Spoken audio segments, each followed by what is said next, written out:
Lucía Milagros Celta no estaba de vacaciones. Estaba en una misión secreta autoimpuesta. La periodista llevaba varios años rastreando un patrón mortal que se remontaba a la década pasada. Pero fue el terremoto inexplicable en Colombia, ocurrido hacía apenas un mes, lo que elevó la investigación a un nivel de urgencia crítica. Este evento le permitió finalizar el algoritmo predictivo que había estado desarrollando. Su hallazgo más perturbador era el buque HARP, un gigante con antenas angulares, al que apodaba el cobrador, que siempre aparecía unos días antes en la zona de cualquier desastre de alto costo. Lucía mantenía un registro de antaño que demostraba la macabra coincidencia en todos los países objetivo. El terremoto en Colombia, cuyo gobierno tiene un tinte socialista, ocurrió tras una nacionalización de un puerto. Las inundaciones y los incendios masivos en Chile,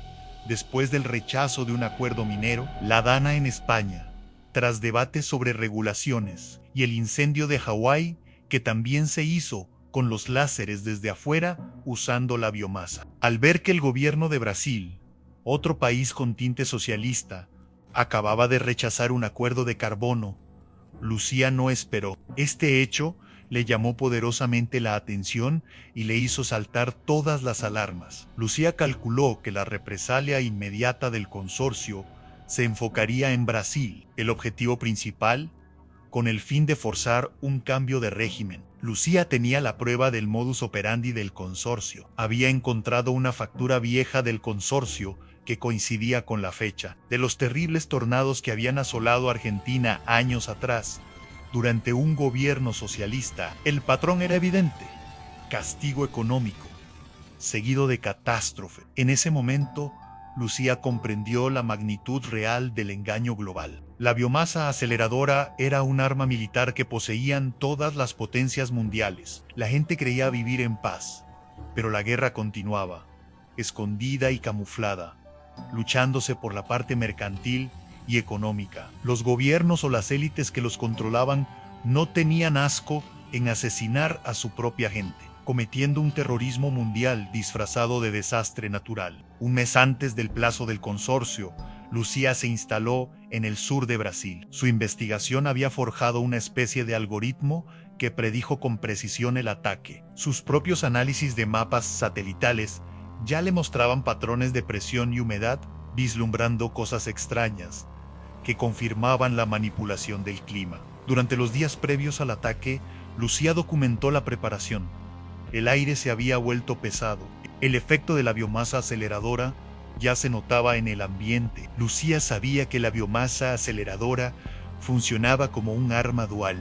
Cuando se inyectaba de forma amplia y atenuada como una linterna, afectaba la parte física de la gente, causando miedo, angustia, preocupación sin sentido y estrés en general, garantizando la debilidad y, en última instancia, la mortalidad. Lucía tenía pruebas de que durante la pandemia reciente, la biomasa aceleradora había sido utilizada no solo por un país, sino por la mayoría de las potencias para enfermar a la gente a propósito y a conciencia. En ese modo, la inyección en masa generaba un malestar general que se manifestaba en dolores de cabeza inexplicables y un letargo profundo en los países vecinos. La perturbación se extendía al mundo natural. Lucía registró que los animales se comportaban erráticamente. En el cielo, Lucía registró las primeras pruebas visuales, nubes con tonalidades extrañas y colores antinaturales,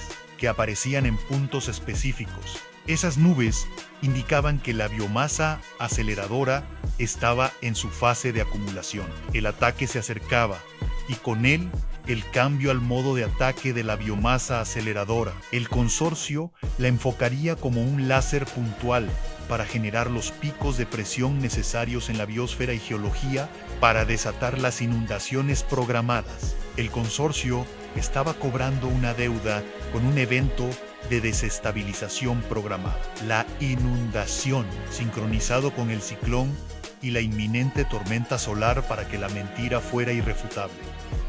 Desde un café, Lucía consiguió una conexión cifrada. El tiempo se agotaba, 41 horas y 37 minutos. El consorcio apuntaba a Río Grande do Sul, Brasil. Lucía sabía que el único que podía actuar a tiempo era el comandante Antônio Pérez. Antonio no era un político, sino un militar retirado que trabajaba como asesor de alto nivel en la seguridad nacional en Argentina, conocido por su incorruptibilidad y por ser uno de los pocos en el aparato estatal que se atrevía a cuestionar la narrativa climática global. Lucía lo había contactado años atrás y habían mantenido un canal cifrado bajo la certeza de que la guerra vendría. En la pantalla, Lucía finalizó la decodificación gracias a la ayuda de Antonio y de un hacker anónimo. No solo recuperaron la factura vieja de Argentina que probaba el patrón, sino que encontraron la factura actual del ataque en Brasil. El reciente tornado y la posible inundación era nivel gamma, alto costo. El objetivo, Río Grande del Sur, Brasil.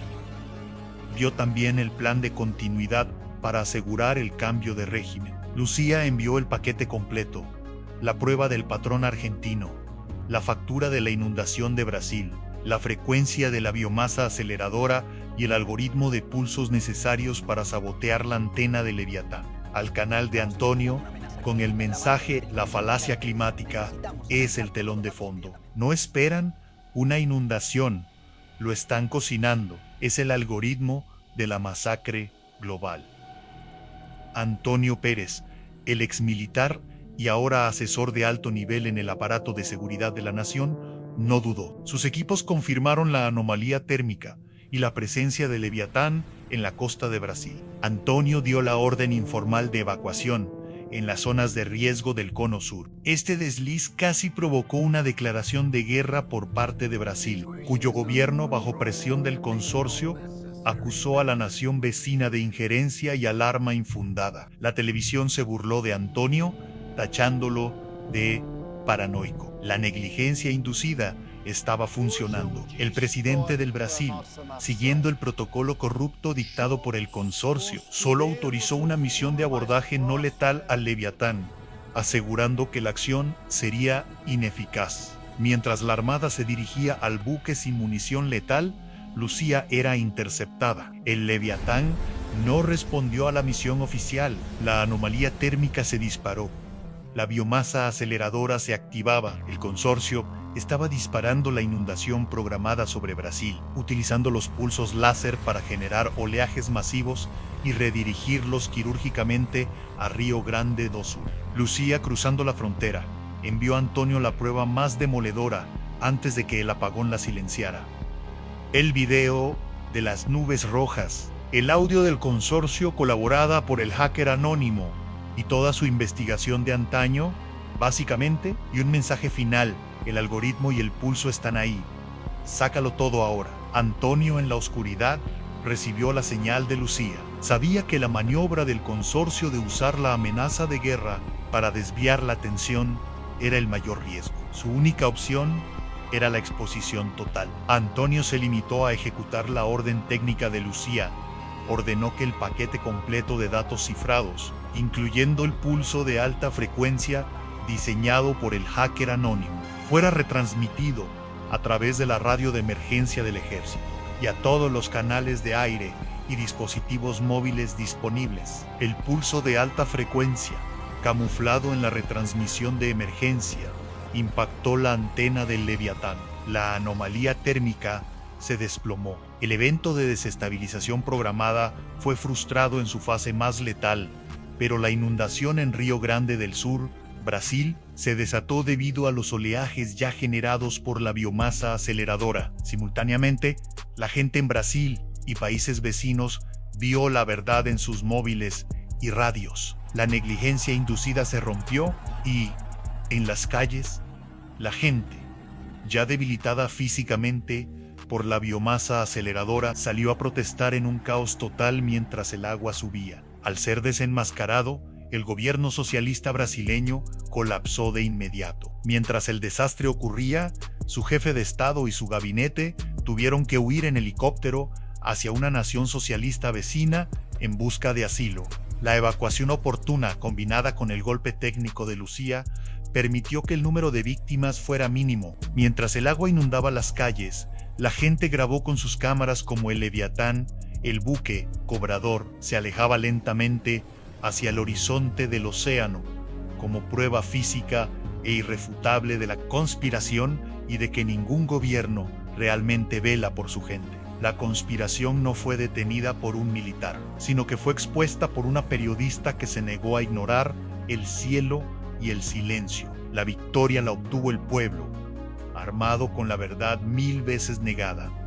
Incluso tras ser expuesta, la victoria era una ilusión momentánea. Lucía y Antonio sabían que el Leviatán era solo una pieza de la flota. La biomasa aceleradora era un arma de guerra mercantil que poseían todas las potencias mundiales. El costo de una vida siempre sería un daño colateral aceptable para mantener llenas las arcas del consorcio. Y cuando todo parecía atenuarse, la historia no se cierra con la caída de un régimen, sino con el sonido seco de una puerta metálica cerrándose. Desde una celda, donde ambos vislumbraban su futuro robado, Lucía y Antonio sonreían. Habían perdido su libertad, pero sabiendo en el fondo de su ser que la verdad era irreemplazable, habían devuelto al pueblo la única herramienta que importaba: el miedo justificado a tu propio gobierno.